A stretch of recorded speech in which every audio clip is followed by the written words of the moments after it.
70年代啦，即係我自己嘅童年啦。當年留低嘅資訊唔多嘅，咁呢就冇相啦，冇錄影帶啦。我就發覺直頭我自己公屋，即係可能一張相都冇嘅。其實咁咧就想用啲實體化嘅嘢表現出嚟，話其實當年即係香港都係即係好有活力啊，或者係好勤勞，即係香港人啲香港精神，我哋成日咁講。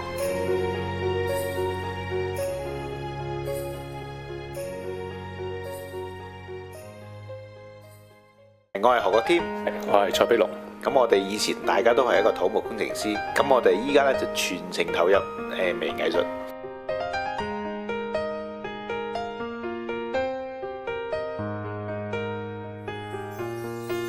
第一個作品係我屋企，近時屋村我屋企。咁嗰陣時咧就好落後下嘅，咁坊間就冇乜配件啊，或者我哋就唔識手做。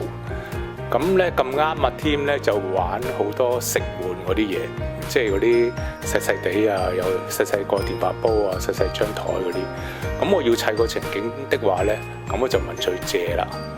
咁問佢借，做咗我第一個情景之後去展覽啦。咁之後就正式同佢再合作啦。第一步咧，我哋就揾咗個景先啦，睇好張相先啦。跟住我哋走去實地視察。做完呢一步之後，我就跟幅相就畫咗個電腦圖出嚟。再之後咧，我就開始畫嗰張相入邊啲人仔，就擺落去嗰個模型，嗰電腦模型入邊。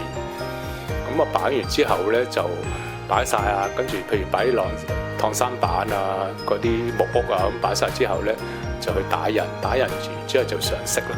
咁多年來咧，我哋一路發掘新嘅技術啊，譬如我哋係應該係第一個用 3D 打印嚟做模型嘅。我最近就發覺原來可以揾張相，就叫 AI Gen 個 3D model 俾我。咁當然要我自己再修改啦，但係已經幫我捕捉到嗰個形態嘅。對於微縮模型，佢想出嚟效果，我哋嗰個睇法比較接近，即係我哋幾想係個模型出嚟咧，即係以假亂真啊，同埋好中意有啲生活感，即係有人生活過咧就一定會有雜物，咁啊就唔會擺得好整齊，咁會亂，咁啊亂得嚟咧就又唔可以即係不合理咁亂。一間鋪頭裏邊點解會放一啲喺前邊？放喺後邊，因為可能好賣，放前面咯。點解有水痕啊、水漬生鏽咧？其實就係天然落雨啊，啲水滴。咁呢啲全部咧都係靠你去觀察啦，又幾有趣。其實所有招牌都係抄足當年九龍城寨嗰啲鋪頭嘅。嗱，呢間港泰豪係有喺度嘅，呢啲係當年啲牙醫，當年啲家私鋪。嗱，呢個電話而家打唔通啦，當年係有嘅。早期係即係成日都想做即係消失中的香港，即係做啲冇咗嘅嘢。咁後期咧做啲香港仍然有嘅嘢，即係有啲地標啊，或者一啲一級歷史建築啊，資料留低嘅唔多嘅。咁咪只可以參考部分資料。試過做1936咧，即係見到人哋啲唐樓天棚咧有支竹生出嚟。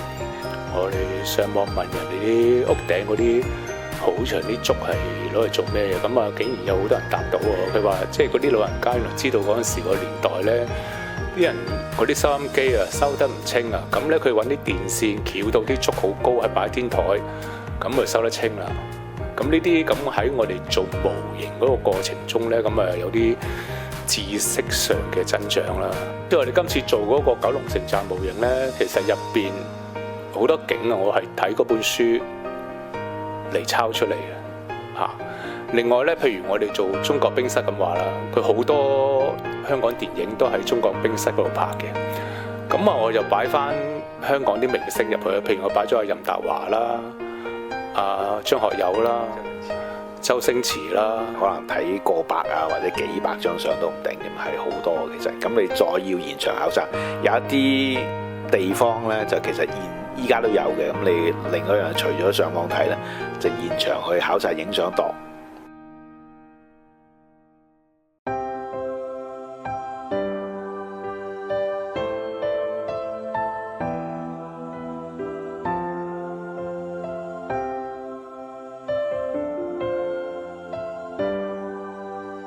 咁咁我哋參加展覽嗰啲作品呢，我哋大約做咗10幾20個作品。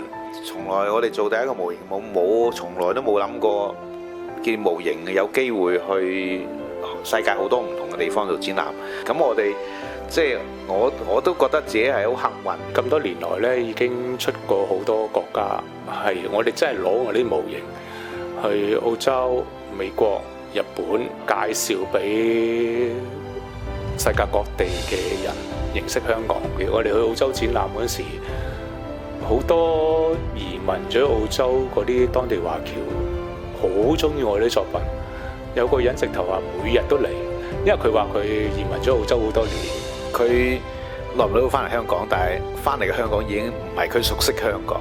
睇我哋模型啊，就揾翻佢自己個香港。其實我哋其中有個構思呢，就係如果去到每一個城市呢，我哋可以為嗰個城市做一個嗰個城市嘅作品呢。譬如我哋上次去重慶香港作品之餘呢，我哋仲可以做翻一個洪崖洞出嚟呢。我又想做北京嗰啲胡同呢，好多地方嘅景我哋都想做嘅。